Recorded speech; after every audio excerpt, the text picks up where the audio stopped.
Hi, I'm Nancy O'Neill. On Suncoast FYI today, we are joined by the Humane Society of Sarasota County. SNN's Hallie Pilot learns the inner workings of being a rabbi and an in-depth look at Everglade University. All next on Suncoast FYI.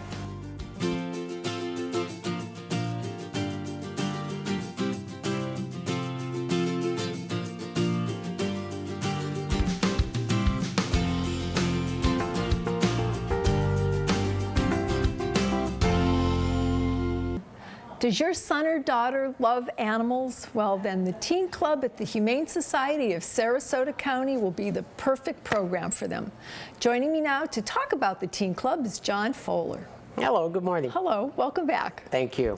So this is a little bit different. This is a program that you have for preteens and teens. Correct. So ages 12 to 17. 12 to 17. So what's the Teen Club all about? Okay, what we do is we work with the kids, try to get them ready to be volunteers down at the Humane Society, while at the same time we work on a lot of different projects, and we try to put a lot of education in there too. As you probably know, animal welfare and animal rights and all that good stuff is, it's pretty controversial.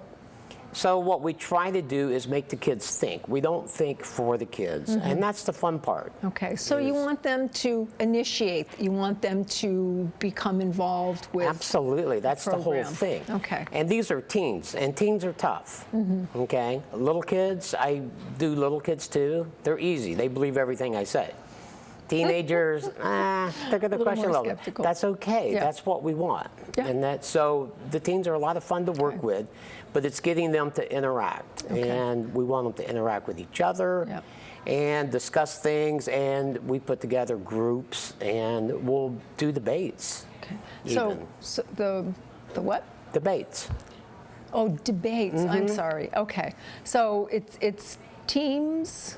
And you know, you're building teams and leadership skills. Right. Okay. So how many students do you have or volunteers do you have that do the debates? I mean, are we talking like a room full or, you know, half a dozen people? Right. Okay, right now we have 2 teen clubs. Actually, we went to 2 teen clubs 3 years ago of 20 teens each. And first one's on the second Saturday of every month. The other one's on the third Saturday. Okay.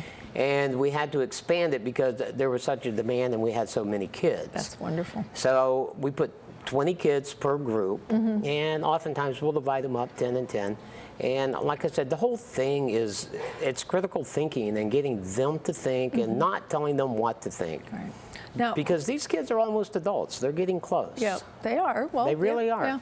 So, and it's good that they're learning volunteer skills. I'm amazed at how smart some of these kids are. It's just amazing. It really is. So how many do you get still? I mean, you've had to expand your classes. Do you still get so many that you can only pick a number? Yes. And how do you decide then who you choose? They have essay questions, on the application, and I'll go through those and I'll look, and I try to make it diverse as I can, as far as ages and parts of the county and et cetera, things like that. So. Okay. And sessions coming up? Yes. Okay.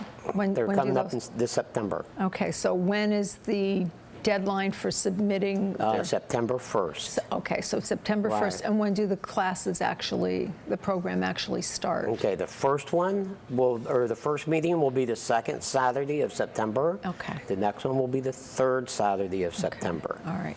Now, and one's already filled, so. So get on the phone. Yeah, I got on the phone. So does it last all school year long? The program? Until May. We have our last meeting in May. Okay.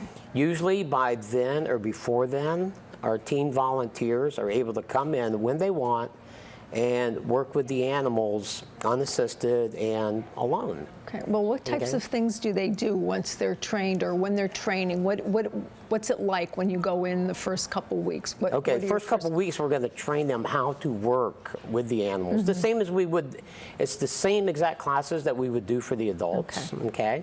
So what is that like? Because I haven't been to a class. Well, they have to learn some body language for starters. Canine body language, what to do, what not to do. how to be safe, how to keep, and it's like I tell them, not only keep themselves safe, but keep our animals safe. Because if they get scratched or bitten, then that's a 10-day bite quarantine for my animal, and that's not good. And then the teen's devastated. So we teach them how to avoid that and how not to do that.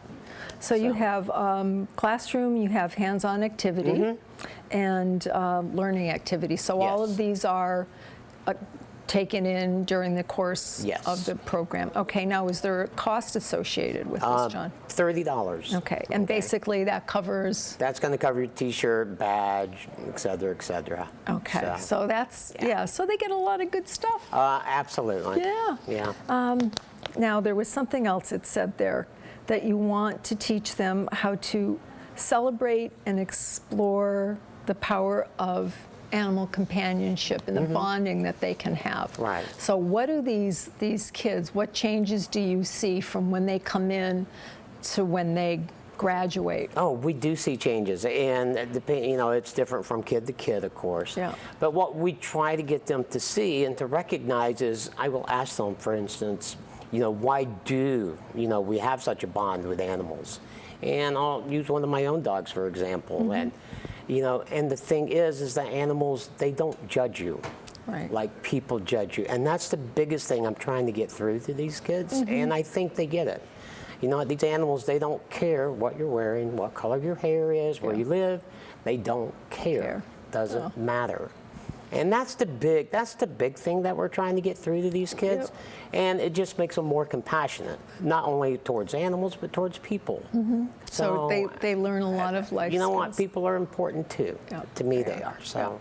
Well, thank you. It was a pleasure having you here. Thank you. Coming up after the break, SNN's Hallie Pilot shows us what it takes to be a Suncoast rabbi.